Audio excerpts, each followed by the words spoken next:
Hello, everyone. My name is CHANAKYA RAMESH, and I'm a PhD student at Missouri S&T, working with Dr. Wang on atmospheric aerosols.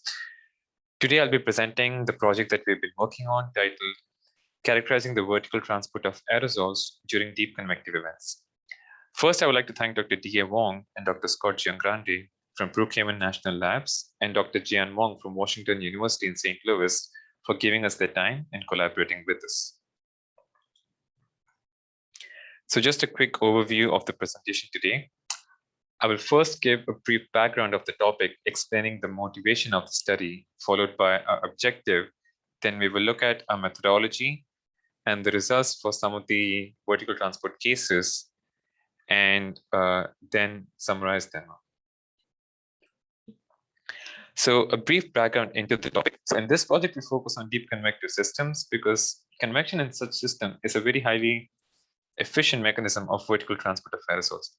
And as these systems can extend up to an elevation of 12 kilometers, they have a very strong influence on the free troposphere. So during precipitation, the air and the particles below such systems are removed by a strong updraft. This updraft is balanced by an adjacent downdraft, and this downdraft brings with it the particles from free troposphere down to boundary layer. We know from several studies that free troposphere is a major source of atmospheric aerosols, where new particles are being formed constantly through new particle formation events. And the downdraft in deep convective systems brings with itself these particles to the boundary layer, where these newly transported particles could contribute to cloud condensation nuclei and influence the formation rate of clouds, affecting the local weather of a region. This transport mechanism is believed to transport aerosols in orders of magnitude higher than slower mechanisms such as continuous entrainment. So for objectives, it is mainly to study this transport mechanism and to gain a detailed and quantitative understanding of aerosols that are transported by this downdraft and their evolution. To gain this understanding, we focused on examining the prevalence of such vertical transport cases at different locations. And to characterize this transport mechanism, we correlated the aerosols and deep convection properties. So the first step in our study was to gather the coincident data from both the ground and air sources. So for the ground source, we collected the data from the SGP site located in central Oklahoma. And for the air source, we obtained the data from the high-scale campaign. So the high-scale campaign was run by the Department of Energy on both G1 aircraft. So the campaign was split into two intensive operation periods. The first one was from 24th April to 21st May in 2016. And the second IOP was from 28th of August till 24th of September in 2016. We also looked at the data from the Co-Amazon campaign. So all of the data that was collected from these two campaigns could be basically split into three different categories. The first one is the aerosol and trace gas properties. And the second and the third are cloud properties and meteorological properties. So with the aerosol properties, we were able to differentiate and identify the particles from both the free troposphere and boundary layer. And with the cloud and the meteorological properties, we were able to identify and characterize the deep convective events themselves. So after gathering this data from ground and remote sources, our next step was to identify deep convective events. To separate the regular precipitation from deep convection, we set a criterion based on three parameters.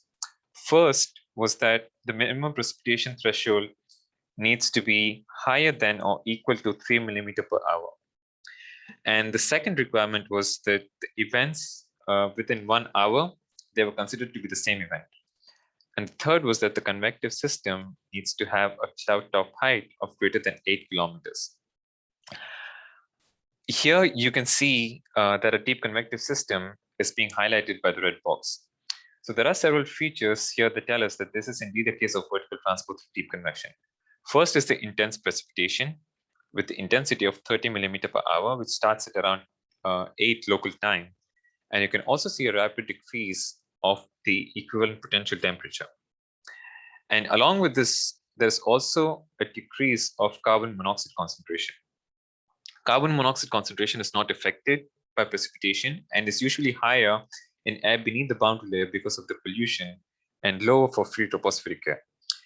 And there is also a decrease in the accumulation mode aerosol concentration.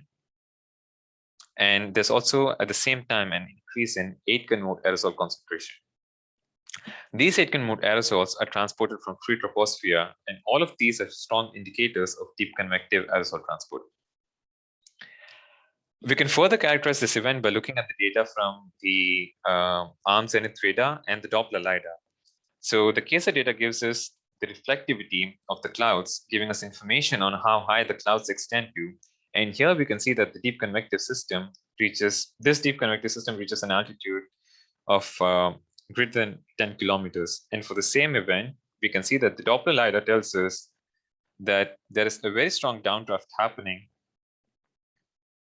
We can see at the same time, and we can see that this downdraft intensity is greater than 5 meters per second. And just to give, just for comparison, a typical entrainment process has a velocity of 1 centimeter per second.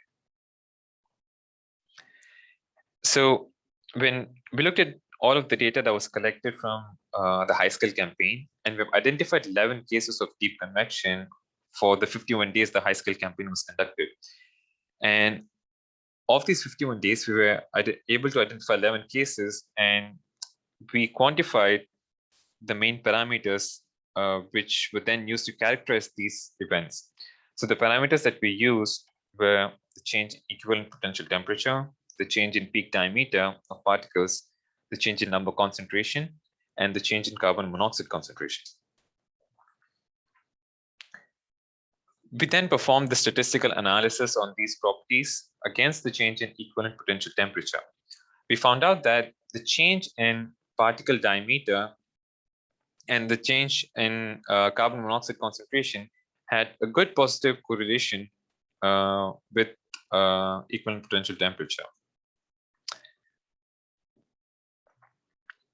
To summarize the results, we found out that the vertical transport of aerosols during deep convective systems is prevalent.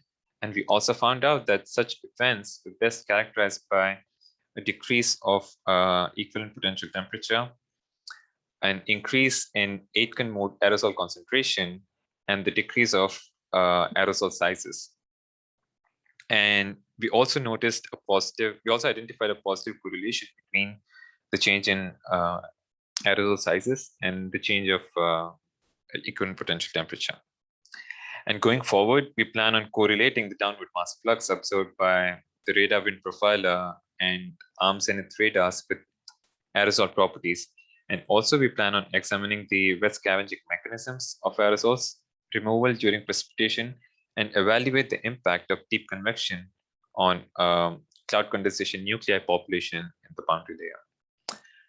And we would like to take this opportunity to thank the US Department of Energy and the atmospheric radiation measurement facilities and the atmospheric system research program in funding this research and supporting us.